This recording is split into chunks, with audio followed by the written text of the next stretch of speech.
On today's Music Nerd, two things. First of all, the Pussy Riot verdict, and second, interesting stats as to how we are consuming music.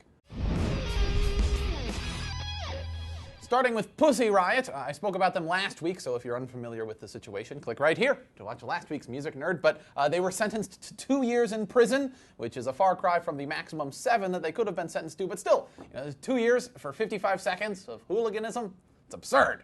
The sentencing is not a surprise, but it's also not slowing down the protest sentiment. On the same day that they were sentenced, Pussy Riot managed to release a new song called Putin Lights Up the Fires. There's a link to that in the description below. And aside from being a politically poignant statement, it's also just a darn good hardcore punk rock song. Now, I read an article in The Atlantic about the whole Pussy Riot situation that gave me pause. It's called The Kony-ification of Pussy Riot. There's a link below. The article argues that statements of support from Western musicians like Madonna and Bjork and Paul McCartney and Sting have encouraged slacktivism. That's activism for the sake of activism without really seeking a complex understanding of the issues at hand. And when I read the article, I couldn't help but think about what I said during last week's Music Nerd. Hopefully, though, it'll all blow up in Putin's face. Real riots will break out, and Putin will be overthrown, and feminist punk rockers can ride their tattooed unicorns into the Siberian sunset. But I don't know, I think that the Kony 2012 comparison is a bit of a stretch. Kony 2012 involved some crazy sort of magical thinking that implied that an American-started movement limited pretty much exclusively to social media would somehow bring an African warlord to justice, where this is much more straightforward. It's a movement, or whatever you want to call Pussy Riot, that already started that we're simply supporting. I don't think that you need to be a scholar on 21st century Russian politics in order to understand enough about the Pussy Riot situation to support Pussy Riot. But I don't know, what do you think? Read the article and leave a comment. Anyway, enough about Pussy Riot. The next thing that I want to talk to you about is I'd like to see myself as young, hip, right on the cutting edge of media.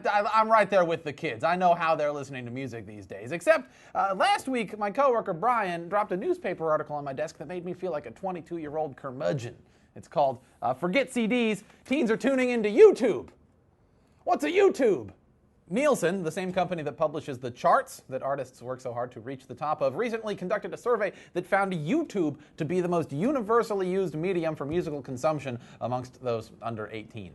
YouTube is more popular than iTunes, it's more popular than television, sorry Fuse, and it's more popular than the radio. The radio!